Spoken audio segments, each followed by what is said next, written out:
Hello दोस्तों, welcome back to my channel. आज हम लोग देखेंगे सामान्य जानकारी मतलब कि जीएस का पार्ट सेकेंड। ठीक है, जो एमडीएस एग्जाम के लिए बहुत ही इंपॉर्टेंट है और आने वाले एग्जाम जैसे कि एसएससी जीडी और यूपीएसआई का भी एग्जाम आने वाला है, तो उसके लिए भी काफी इंपॉर्टेंट जीएस ही है। ठीक है, तो देखिए जैसे हम लोग को फर्स्ट पार्ट में करा थे कि क्वेश्चन और प्लस उससे रिलेटेड कोई भी इंपॉर्टेंट पॉइंट्स हैं तो उनको भी हम लोगों ने याद कर लेते हैं। ठीक, तो आज हम लोग उसी को आगे बढ़ाएंगे और इस वीडियो में हम लोग देखेंगे 24 क्वेश्चंस हैं और उससे रिलेटेड जितने भी इंपॉर्टेंट पॉइंट्स हैं उनको देखेंगे। ठीक, तो देखिए सबसे पहले कि जो ज्यादा जहां से क्वेश्चन पूछा जाता है वो मैं बता दूं। जैसे कि हम लोग पॉलिटी उठा लेते हैं तो पॉलिटी में आर्टिकल 1 से लेके 51 प्लस सुप्रीम कोर्ट और उसके बाद प्रेसिडेंट, उसके बाद आ जाता है इलेक्शन कमीशन जिसका आर्टिकल है 324 और हो गया गवर्नर। तो इनसे जो क्वेश्चंस आते हैं, इनसे रिलेटेड आर्टिकल्स और प्लस जो क्वेश्चंस बनते हैं उनको एक बार रिवाइज कर लेंगे हम लोग। ठीक है, जिससे कि एग्जाम जो आने वाले एग्जाम्स हैं उनके लिए बहुत ही इंपॉर्टेंट होंगे वो।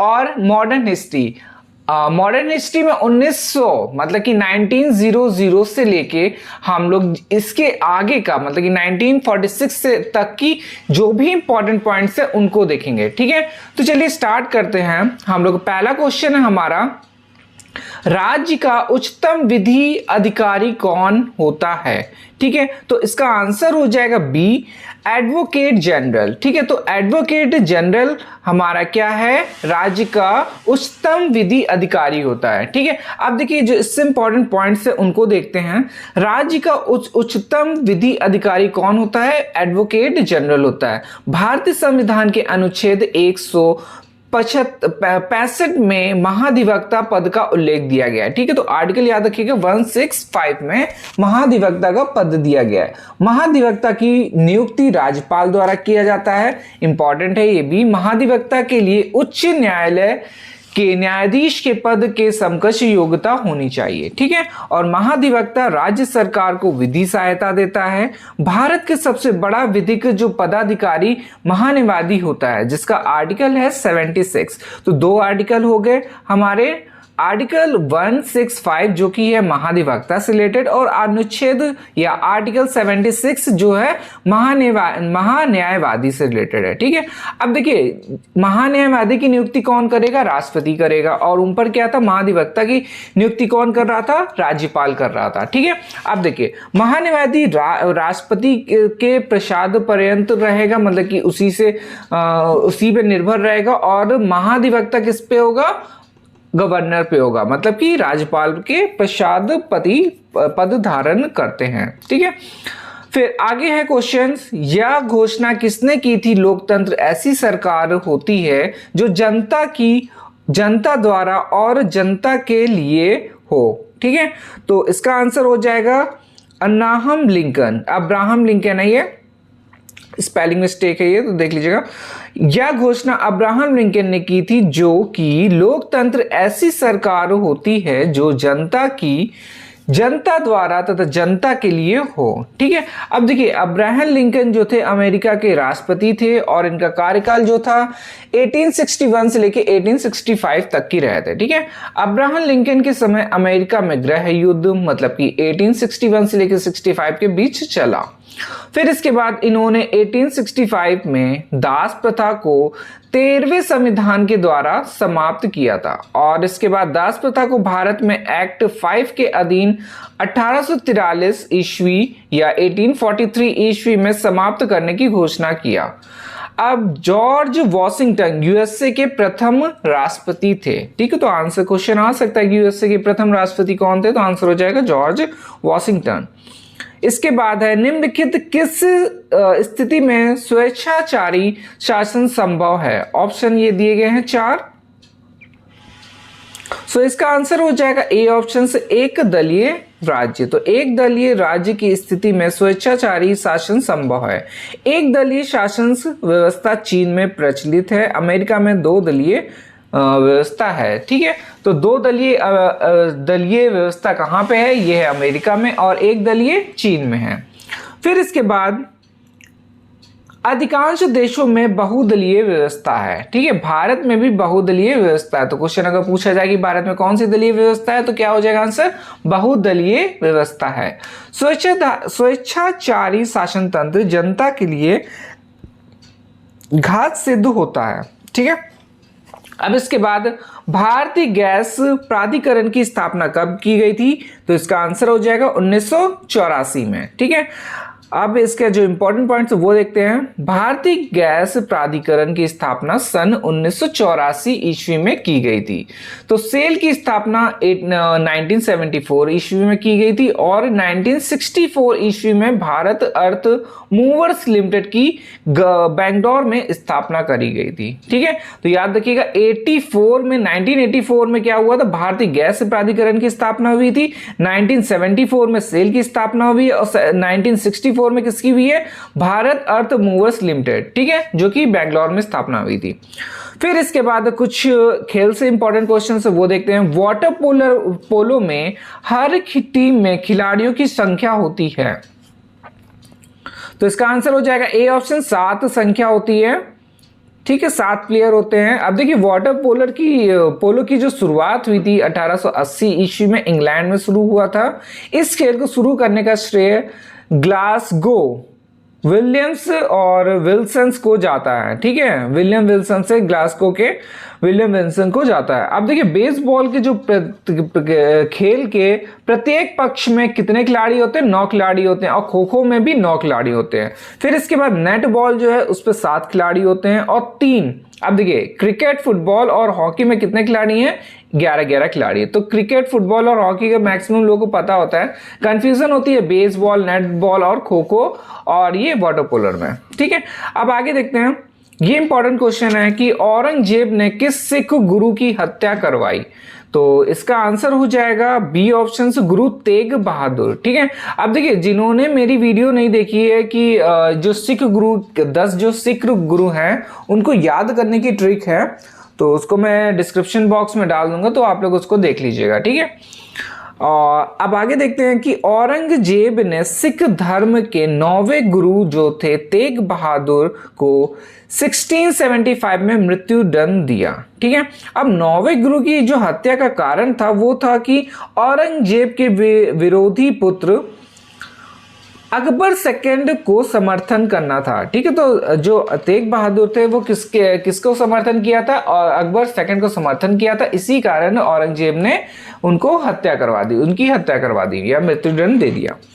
फिर इसके बाद गुरु नानक, जिनका जो थे 1469 से लेके 1539 सिख धर्म के संस्थापक थे। ठीक है, तो सिख धर्म के संस्थापक कौन थे, गुरु नानक थे।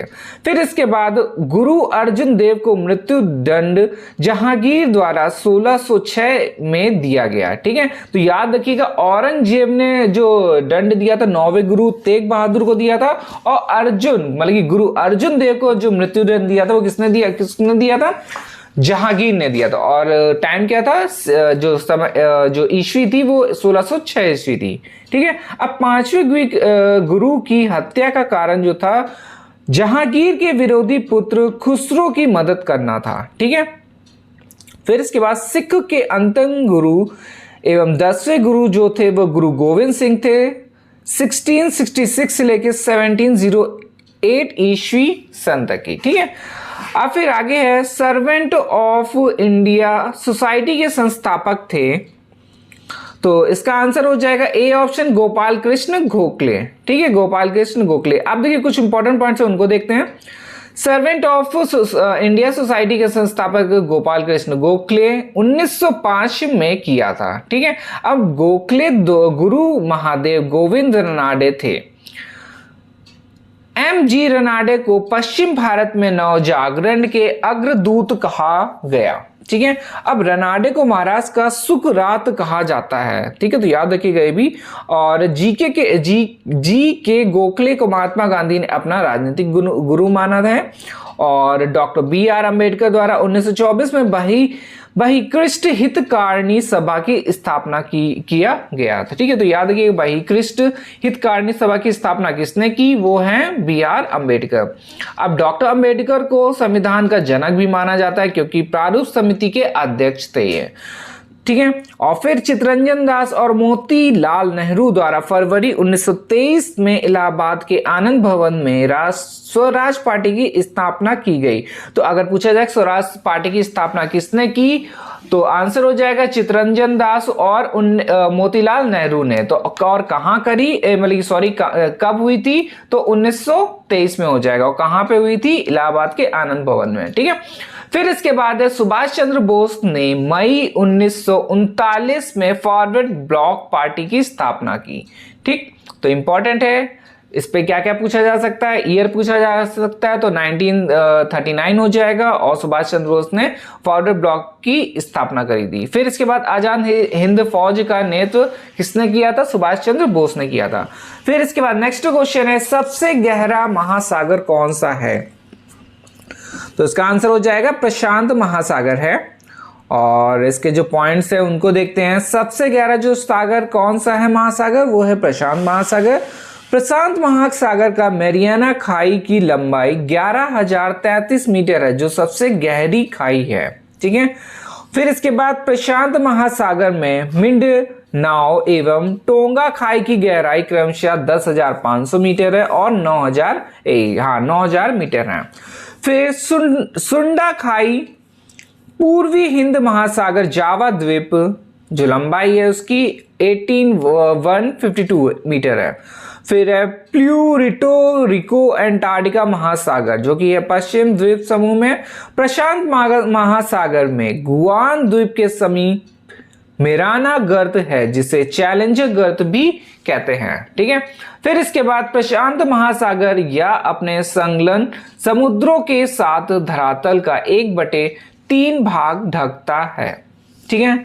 अब क्षेत्रफल देख लेते हैं कि कितना है, तो आंसर हो जाएगा इसका 1675,23,740 वर्ग किलोमीटर। फिर आकृति त्रिभुजाकार है, ये क्वेश्चन पूछा जाता है कि किस महासागर का जो शेप है वो त्रिभुजाकार है, ठीक है।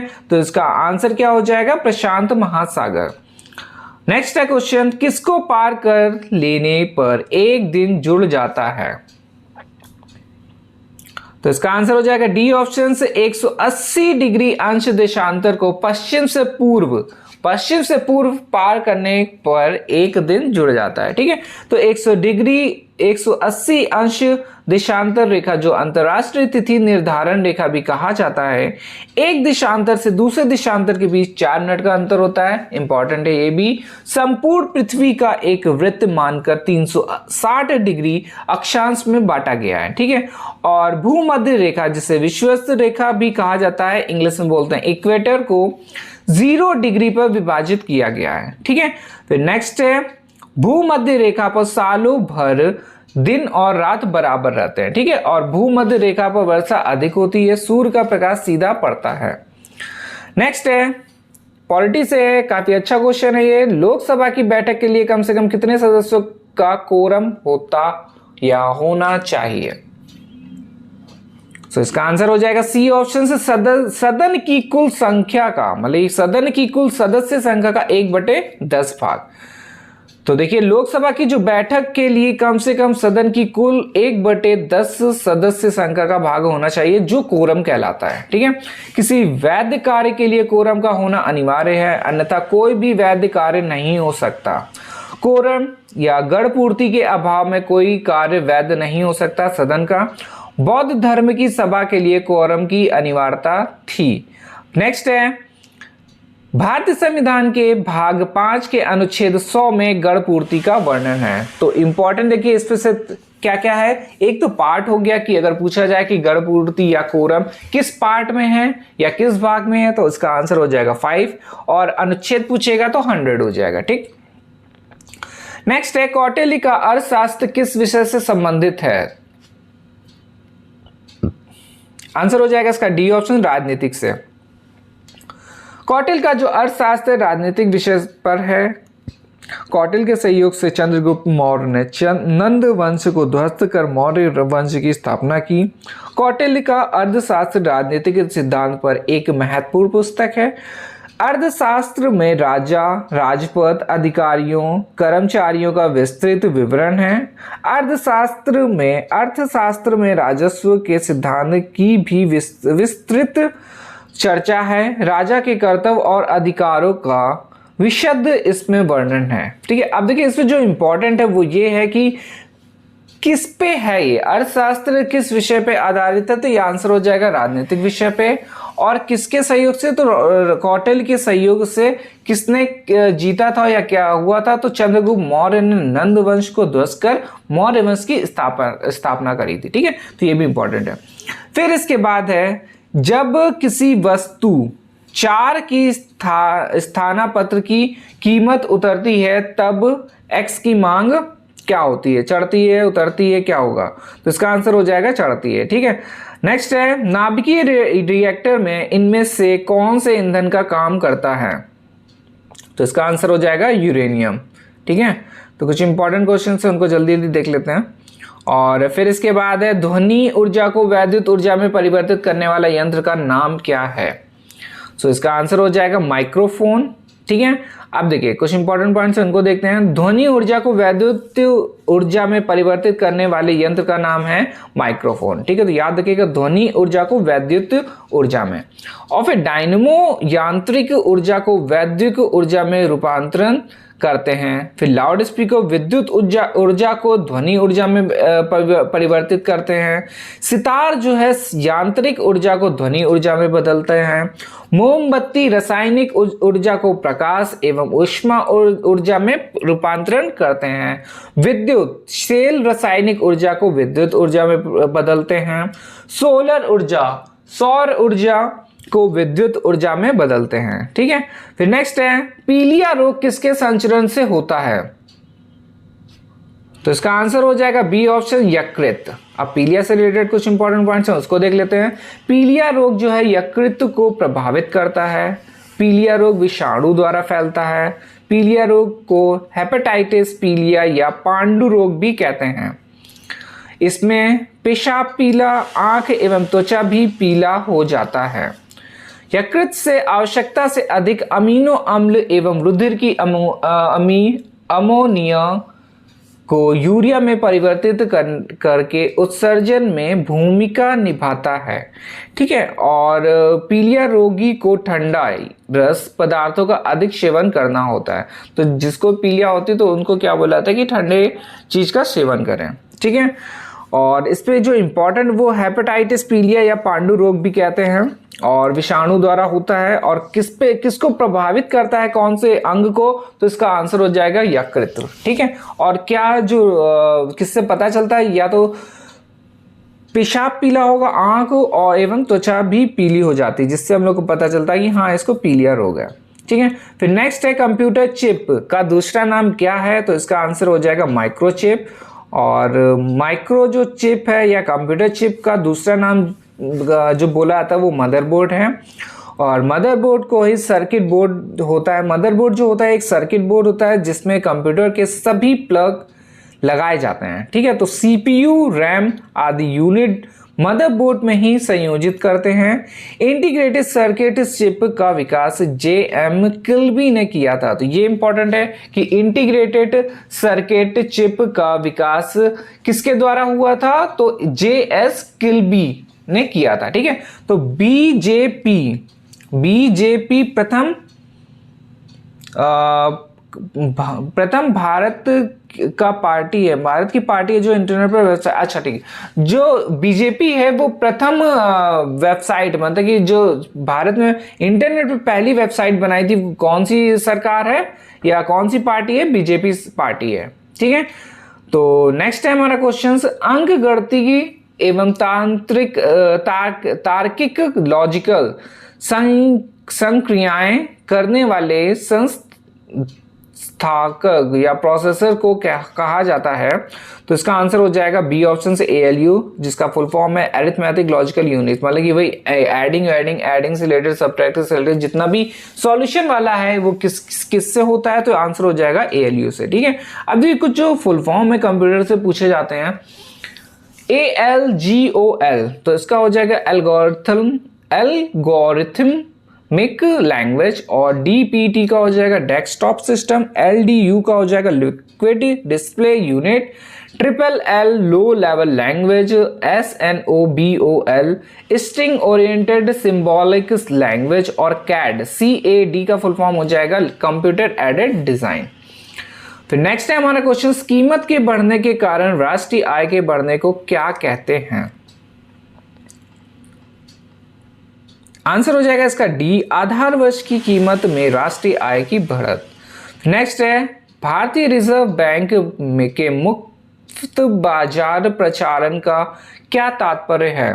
तो इसका आंसर हो जाएगा प्रतिभूति का व्यापार। अब देखते हैं आरबीआई से रिलेटेड कुछ इंपॉर्टेंट पॉइंट्स। भारतीय रिजर्व बैंक के मुफ्त व्यापार से प्रचलन प्रतिभूति का व्यापार से है, और reserve bank of India act 1934 में लाया गया है, जिसके अधीन 1 अप्रैल 1935 को आरबीआई की स्थापना करी गई थी। तो इंपॉर्टेंट है कि डेट पूछ ली जाती है कि आरबीआई की स्थापना कब हुई थी, तो आंसर हो जाएगा इसका 1 अप्रैल 1935। 1 जनवरी 1949 को रिजर्व बैंक का राष्ट्रीयकरण हुआ था। तो दो जो हमारी डेट हो जाएंगी, एक है 1 अप्रैल 1935 और दूसरी है 1 जनवरी 1949। तो याद रखिएगा 49 में राष्ट्रीयकरण हुआ था और 35 में स्थापना हुई थी। ठीक, तो आरबीआई भारत का केंद्रीय बैंक है, इसको बैंकों का बैंक भी बोला जाता है, और नीचे देखिए लिखा हुआ है आरबीआई सभी बैंकों का और भारत सरकार का बैंकर है। आरबीआई का जो मुख्यालय है मुंबई में है, और 4 क्षेत्रीय बोर्ड भी हैं। 1949 में बैंकिंग नियमन अधिनियम बनाया गया, जिसमें 2003 में संशोधन किया गया था। नेक्स्ट है इसरो की स्थापना कब किया गया? आंसर हो जाएगा बी ऑप्शन से 1969 में इसरो की स्थापना की गई थी। 15 अगस्त 1969 को इसरो की स्थापना किया।